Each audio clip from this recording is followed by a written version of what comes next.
కాశీబుగ్గ టౌన్లో ఒక ప్రైవేటు వ్యక్తి వెంకటేశ్వర దేవాలయాన్ని కట్టాడు. అక్కడి నుంచి కార్తీక మాసం ఈరోజు చాలా మంది అక్కడ దర్శనానికి వెళ్ళిపోయారు. కనీసం ఆయన చేసినప్పుడు పోలీసుకు కూడా చెప్పలేదు. చెప్పుంటే పోలీస్ ప్రొటెక్షన్ పెట్టి ఎక్కడికక్కడ కంట్రోల్ చేసేవారం. అది చేయని దానివల్ల 9 మంది తొక్కిడికి గురయ్యి చనిపోయే పరిస్థితికి వచ్చారు. 5 మందికి ఇంజరీస్ కూడా అయినాయి. ఇది చాలా బాధాకరం. నమస్తే, వెల్కమ్ టు భారతీ టీవీ. నేను బాపయ్య. ఆంధ్రప్రదేశ్లోని శ్రీకాకుళం జిల్లా కాశీబుగ్గలో జరిగిన దుర్ఘటన గురించి మనం విన్నాం. అక్కడ ఉన్న వెంకటేశ్వర స్వామి ఆలయంలో తొక్కిసలాట చోటు చేసుకుంది. దాదాపుగా 10 మంది చనిపోయినట్టుగా తెలుస్తుంది. కొన్ని ఛానల్స్లో 9 మంది అంటున్నారు, కొన్ని ఛానల్స్లో 10 మంది అని చెప్తున్నారు. మొత్తానికి ఆంధ్రప్రదేశ్ రాష్ట్ర దేవాదాయ శాఖ మంత్రి ఆనం రామనారాయణ రెడ్డి అయితే 10 మంది అని ధృవీకరించారు. నిజానికి ఇది చాలా పెద్ద దుర్ఘటన అని చెప్పుకోవాలి. పండుగ పూట శుభ సమయంలో అందరూ కూడా కోలాహలంగా ఆలయానికి వెళ్ళి దేవుణ్ణి దర్శించుకుందాం, స్వామివారి కృపకి పాత్రులు అవుదాం అని కోరుకుంటున్న తరుణంలో ఇటువంటి దుర్ఘటన జరగటం మాత్రం నిజంగా విచారకరం, నిజంగా బాధాకరం. అయితే అసలు ఆ దృశ్యాలను మనం ఇక్కడ చూడొచ్చు. సో ఇది ఒక్కసారి చూస్తే మీకు అర్థమవుతుంది.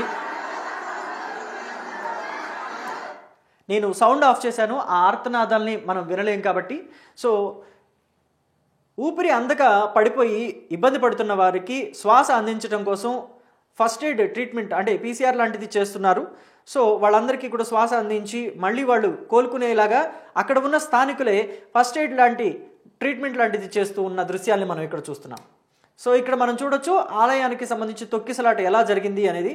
సో ఇక్కడ బయట కూడా అంతా కూడా పడిపోయిన వాళ్ళంతా ఇక్కడ ఉన్నారు. సో ఇది ఆలయం. సో మొత్తానికి చూసుకుంటే ఇక్కడ ఆలయంలో చాలా పెద్ద ఎత్తునే దుర్ఘటన జరిగింది. దీనికి సంబంధించి రాష్ట్ర దేవాదాయ శాఖ మంత్రి ఆనం రామనారాయణ రెడ్డి ఏం మాట్లాడారనేది ఒకసారి విందాం. ఈరోజు శ్రీకాకుళం జిల్లాలోని కాశీబుగ్గ ప్రాంతంలో శ్రీ వెంకటేశ్వర స్వామి ఆలయం, అక్కడ ఇవాళ ఏకాదశి పర్వదినాన భక్తులు వేలాదిగా తరలివచ్చి అక్కడ వెంకటేశ్వర స్వామిని దర్శించుకునే సమయంలో అక్కడ తొక్కిసలాట జరగడం, కట్టినటువంటి బ్యారికేడ్లు, క్యూ లైన్లు కూడా అన్ని బ్రేక్ అయిపోవడంతో ఒకరి మీద ఒకరు భక్తులంతా కూడా వాళ్ళ మీద ఒత్తిడి రావడంతో చాలా మంది ఒక అయోమయ స్థితిలో ఎక్కడున్నామో ఏమీ తెలియని పరిస్థితిలో కింద పడిపోతే వాళ్ల మీద కొంతమంది జనం నడిచిపోవడం వల్ల తొక్కిసలాటలో దాదాపు 10 మంది చనిపోయినట్టు ఇప్పటికే సమాచారం వచ్చింది. మేము అన్ని సో ఇది విషయం. ఈ తొక్కిసలాట అనేది ఎలా జరిగింది అంటే బ్యారికేడ్లు, ఆ ఫస్ట్ ఫ్లోర్లో ఉన్న రైలింగ్స్ ఏవైతే ఉన్నాయో అవి విరిగిపోవటం వల్ల ప్రజలంతా అంటే ఆ ఆలయంలో ఉన్న భక్తులంతా కూడా అయోమయానికి గురయ్యారు.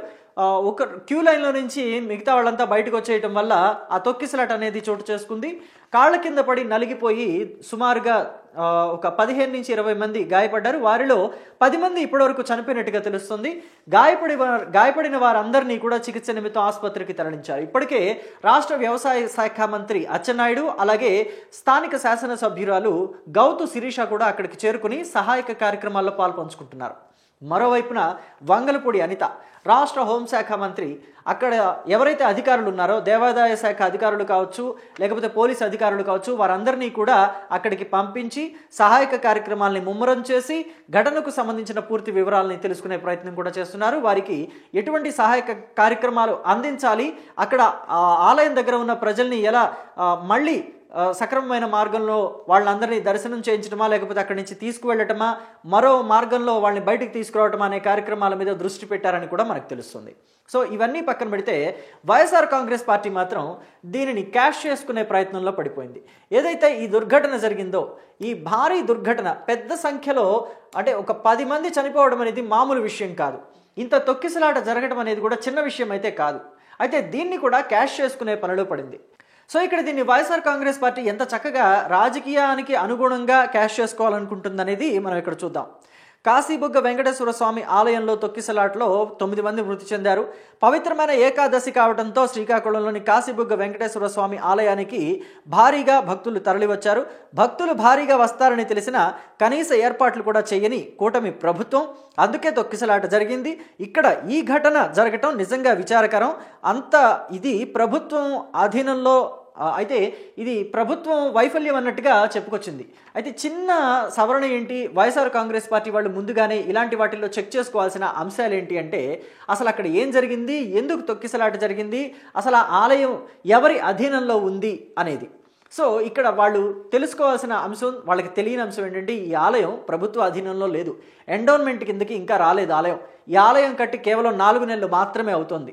సో ఘటన జరిగింది, బురద చల్లేయాలి అనే ఉద్దేశం తప్ప అసలు అక్కడ ఘటన జరిగిన ప్రాంతంలో ఎంతమంది చనిపోయారు, ఎంతమంది గాయపడ్డారు, మన కార్యకర్తలను లేకపోతే స్థానిక నేతలను అక్కడికి పంపించి వాళ్ళకి వైద్య సౌకర్యాలు అందేలాగా చూద్దాము అనే ఉద్దేశం మాత్రం ఏ కోశానా వాళ్ళకి కనిపించడం లేదు. మొత్తానికి శవం కనిపించింది, రాజకీయం చేయాలి అన్న ఉద్దేశం మాత్రమే వైఎస్ఆర్ కాంగ్రెస్ పార్టీలో కనిపిస్తోంది. సో ప్రస్తుతం ఆలయానికి సంబంధించిన ఏదైతే ఈ వెంకటేశ్వర స్వామి ఆలయానికి సంబంధించిన దుర్ఘటన ఉందో, దీనిలో కూడా రాజకీయాన్ని వెతుక్కునే ప్రయత్నమే వైఎస్ఆర్ కాంగ్రెస్ పార్టీ చేసినట్టుగా కనిపిస్తుంది. ఇక్కడ తప్పు అటు తెలుగుదేశం పార్టీది కాదు, లేకపోతే ఆలయానికి సంబంధించిన వాళ్ళదైతే వాళ్ళకి అవగాహన లేకపోవటం మూలంగా జరిగిన తప్పుగానే కనిపిస్తోంది తప్ప ప్రభుత్వానికి సంబంధించి అయితే ఎటువంటి తప్పు కూడా కనిపించడం లేదని చెప్పొచ్చు. ఎందుకని అంటే ప్రభుత్వాన్ని సమర్థించాలనో లేకపోతే కూటమి ప్రభుత్వాన్ని వెనకేసుకురావాలనో కాదు. ఇక్కడ ఆలయానికి సంబంధించి అది మొత్తం కూడా ప్రైవేటు వ్యక్తుల ఆధీనంలో ఉంది. ఈ ఆలయం ఎప్పుడు నిర్మించారు, ఎందుకు నిర్మించారు అనే విషయాలు కూడా మనకి పూర్తిగా ఇంటర్నెట్లో లభ్యమవుతున్నాయి. ఒకసారి మీరు కాశీబుగ్గ వెంకటేశ్వర స్వామి ఆలయం అని చెప్పేసి టైప్ చేయండి యూట్యూబ్లో, దానికి సంబంధించిన పూర్తి వివరాలు, డీటెయిల్స్, అసలు ఎందుకు కట్టారు, ఎవరు కట్టించారు అనే వివరాలు వస్తాయి. ఇది కట్టించింది ఒరిస్సాకి సంబంధించిన రాజవంశీకులు. వాళ్ళు ఈ ఆలయాన్ని నిర్మించి 4 నెలల క్రితమే అందుబాటులోకి తీసుకొచ్చారు భక్తులకి. సో వాళ్ళు ఎలా నిర్మించారు, నిర్మాణంలో ఏమైనా వాళ్ళకి అవగాహన ఉండి నిర్మించారా, లేక నిర్మించారా, ఆగమశాస్త్ర ప్రకారమే ఈ నిర్మాణం జరిగిందా లేదా, అలా అనేక విషయాల మీద పరిశీలన జరగాల్సి ఉంది. ఎందుకంటే ఆలయం ఫస్ట్ ఫ్లోర్లో ఉన్న రైలింగ్స్ ఇప్పుడే విరిగిపోయాయి అంటే వాటిల్లో పటిష్టత ఎంత ఉంది, వాళ్ళు అసలు భక్తులు ఎంతమంది వస్తే ఇది కెపాసిటీ అంటే ఆలయానికి ఎంతమంది భక్తుల్ని రానివ్వాలి, క్యూ లైన్లు ఎంత పెద్దగా పెట్టాలి అనే వాటి మీద వాళ్ళకి అవగాహన ఉందా లేదా అనే విషయం కూడా మొత్తం విచారణలో తేటతెల్లమవుతుంది. ఎంతమంది భక్తులు ఒకసారిగా వచ్చి స్వామివారిని దర్శించుకునే కెపాసిటీ ఈ ఆలయానికి ఉంది అనే విషయాలు కూడా మొత్తం విచారణలో తేలాల్సి ఉంది. సో ఇక ఆ విషయాలన్నీ కూడా విచారణలో తేలకముందే వైఎస్ఆర్ కాంగ్రెస్ పార్టీ రెడీ అయిపోయింది. సోషల్ మీడియా వేదికగా ప్రభుత్వం మీద బురద జల్లటం అనే కార్యక్రమానికి సిద్ధమైపోయింది. నిజంగా ప్రభుత్వంది తప్పు ఉంది లేదా అధికారులది తప్పు ఉందంటే అనడంలో ఎటువంటి తప్పు కూడా లేదు. సో జనరల్గా రాజకీయ పార్టీలు అన్నీ అలాగే చేస్తాయి. కాకపోతే ముందు జరగాల్సింది ఏంటి, అక్కడ ముందు ఏం చేయాలి? ఒక రాజకీయ పార్టీగా బాధ్యతాయుతమైన పదవుల్లో ఉండి, ఎమ్మెల్యేల పదవుల్లోనే ఉన్నారు. ప్రస్తుతం 11 మంది ఎమ్మెల్యేలు ఆ వైఎస్ఆర్ కాంగ్రెస్ పార్టీకి ఉన్నారు. మిగతా వాళ్ళంతా కూడా చాలామంది ఆ పార్టీలోని నాయకులు అధికారానికి కొత్త ఏం కాదు, గత 5 ఏళ్ళు అధికారంలో ఉన్నారు. మంత్రులుగా పనిచేసిన వాళ్ళు ఉన్నారు, ఎంపీలుగా పనిచేసిన వాళ్ళు ఉన్నారు, ఎమ్మెల్యేలుగా పనిచేసిన వాళ్ళు ఉన్నారు, ముఖ్యమంత్రిగా పనిచేసిన జగన్మోహన్ రెడ్డి కూడా ఉన్నారు. జగన్మోహన్ రెడ్డి అయినా సోషల్ మీడియాలోని కార్యకర్తలు లేకపోతే సోషల్ మీడియాని మెయింటైన్ చేసేవాళ్ళు, వైఎస్ఆర్ కాంగ్రెస్ పార్టీ సోషల్ మీడియాని మెయింటైన్ చేసేవాళ్ళు ఎవరున్నారో వాళ్ళకి తర్ఫీదు ఇవ్వాల్సిన అవసరం ఉంది ఖచ్చితంగా. ఎందుకంటే వాళ్ళు పెట్టిన ట్వీట్లో ఎక్కడా కూడా అసలు సానుభూతి అనేది ఆ బాధితులకి తెలిపిన అంటే అసలు ఆ సందర్భం కూడా ఎక్కడా కనిపించలేదు. ఆనవాళ్ళు కూడా ఎక్కడా కనిపించలేదు. 9 మంది చనిపోయారంటే వాళ్ళ కుటుంబాలకి ప్రగాఢ సానుభూతి తెలియజేస్తుంది వైఎస్ఆర్ కాంగ్రెస్ పార్టీ అని ఒక ముక్కన్నా ఎక్కడన్నా మెన్షన్ చేస్తారేమో అనుకుంటే అది కూడా మెన్షన్ చేయలేదు. మొత్తం అంతా కూడా రాజకీయానికి వాడుకోవడానికి మాత్రమే ప్రయత్నించారు. ఈ మధ్యకాలంలో జగన్మోహన్ రెడ్డి పర్యటనలు చూసినా కానీ గడిచిన 16 నెలలు వైఎస్ఆర్ కాంగ్రెస్ పార్టీ ఓడిపోయి ఇప్పటికి 16 నెలలు అవుతుంది. ఈ 16 నెలల్లోనూ ఏదో ఒక దుర్ఘటన జరిగితేనో, లేకపోతే వరదలు వస్తేనో, లేకపోతే ఏమన్నా ఊళ్ళు మునిగిపోతేనో, తుఫాన్లు వస్తే తప్ప జగన్మోహన్ రెడ్డి బయటకు వచ్చిన దాఖలాలు అయితే కనిపించడం లేదు. కేవలం విపత్తులు లేకపోతే చావులు, ఈ రెండింటికే జగన్మోహన్ రెడ్డి బయటకు వచ్చి కనిపించి వెళ్ళిపోతున్నారు. మళ్ళీ బెంగళూరు వెళ్ళిపోతున్నారు, బ్యాక్ టు బెంగళూరు. అంతే తప్ప అసలు ప్రజల క్షేమం గురించి మాట్లాడదాము, ప్రభుత్వానికి పలానా సూచన ఇద్దాము, అసలు ఏ ఘటన ఎలా జరిగింది అనే విషయాలైతే జగన్మోహన్ రెడ్డి పట్టించుకోవట్లేదు. పూర్తిగా ప్రభుత్వం మీద బురద చల్లాలి, ఎదుటి పార్టీలని మసిబూసేసేయాలి, ఎదుటి పార్టీలకి గుటకాల్చి వాళ్ళ మొహాన పడేయాలి, నేతల మొహాన, అధికార పార్టీ నేతల మొహాన అన్నట్టుగానే ఆ పార్టీలోని వ్యవహార శైలి కనిపిస్తుంది తప్ప మరొకటి కనిపించడం లేదు. ప్రస్తుతం కాశీబుగ్గ వ్యవహారంలో కూడా వైఎస్ఆర్ కాంగ్రెస్ పార్టీ ఇదే తీరుని అవలంబించినట్టుగా కొట్టొచ్చినట్టు కనిపిస్తోంది. ఇప్పటికే ప్రభుత్వం అక్కడ సహాయక కార్యక్రమాలు ముమ్మరం చేసింది. అలాగే అక్కడికి నేతలు కూడా వెళ్ళిపోయారు. వ్యవసాయ శాఖ మంత్రి, స్థానిక శాసనసభ్యురాలు గౌతు శిరీష అక్కడే ఉన్నారు. ఇక మరోవైపు వంగలపూడి అనిత కూడా ఈ కేసుకు సంబంధించి పూర్తి వివరాలు సేకరించే పనిలో అధికారుల్ని ముమ్మరం చేశారు. సో దీని మీద మీ అభిప్రాయాన్ని కమెంట్ బాక్స్లో తెలియచేయండి. బాధ్యతాయుతమైన పదవుల్లో ఉన్న వైఎస్ఆర్ కాంగ్రెస్ పార్టీ నాయకులు, ఆ పార్టీని మెయింటైన్ చేస్తున్న సోషల్ మీడియా లీడర్స్ ఎవరైతే ఉన్నారో వాళ్ళంతా కూడా ఎందుకని ఇలాంటి వ్యాఖ్యలు చేస్తున్నారు? సోషల్ మీడియాలో కావచ్చు, లేకపోతే విడిగా కావచ్చు, ఎందుకని ప్రభుత్వం మీద ప్రతిదాని మీద రాజకీయం చేయాలనే కుట్రతోటి, ఆలోచనతోటి ఉన్నారు అనే దాని మీద మీ అభిప్రాయాన్ని చెప్పండి. అలాగే మొన్నటికి మొన్న కర్నూలు విషయంలో కూడా, కర్నూలు బస్సు విషయంలో కూడా ఇదే తరహా రాజకీయం చేశారు.